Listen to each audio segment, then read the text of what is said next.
I watched every moment. It is the hardest thing that any mother could have to do.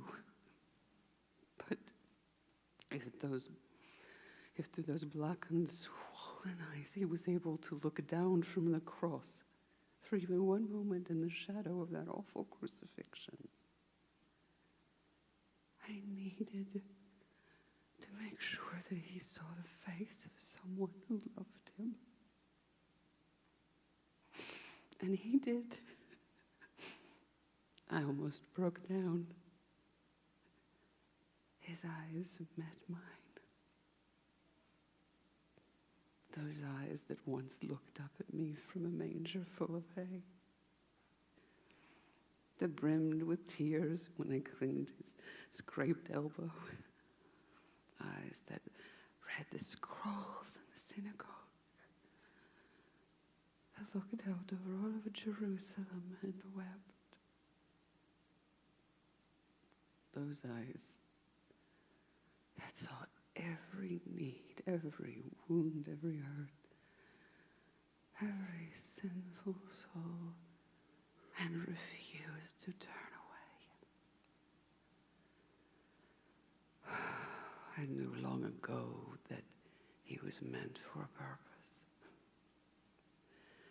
When you're visited by an angel, you start to understand that this baby that you are carrying might be something more. And when shepherds come and kneel at his makeshift cradle, a mother suspects that her child is not going to have an ordinary life. And when wise men bring gifts worth more money than the carpentry shop could make in a year, a mother should know that Yahweh has a plan bigger than she can wrap her mind around. When a mother finds her 12-year-old explaining the scriptures and the prophets, the laws, to some of the greatest teachers in all of Jerusalem, she can be fairly certain that there is something different in store for this boy. And when your son looks you in the face with those eyes and says, he must be about his Father's work, and in your heart you know he is not talking about carpentry, your heart skips a beat with the realization that the road ahead is not going to be an easy one.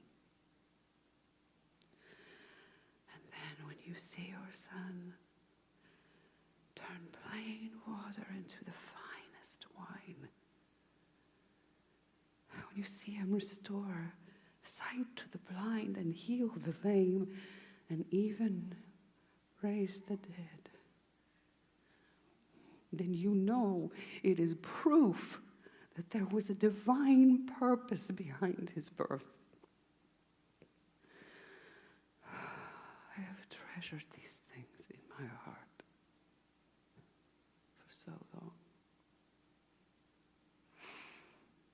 But a mother will worry, won't she? And I have.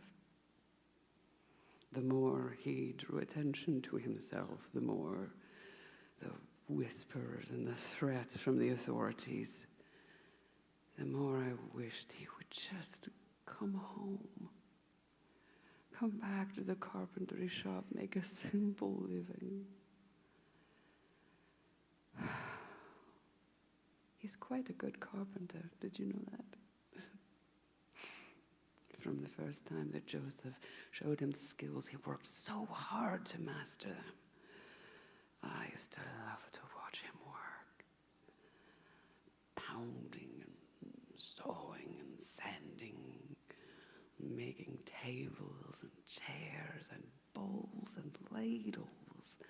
And then, when each one matched the plan he had sketched out on parchment, he would wipe away the dust, step back, spread his arms, smile and say 3 simple words.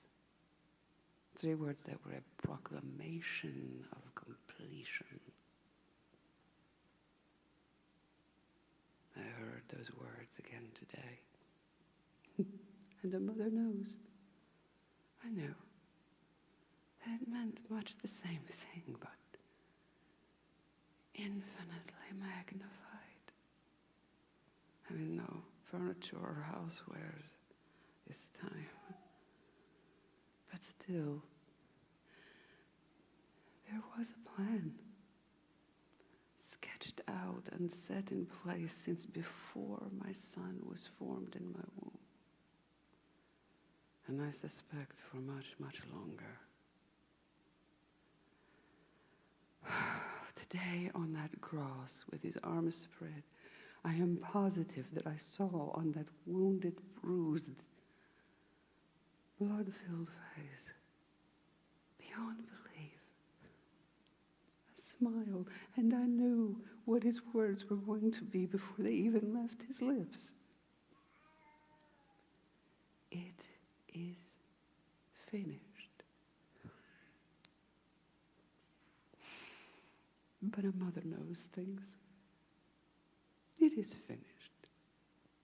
Yes, of that there is no doubt. But it is not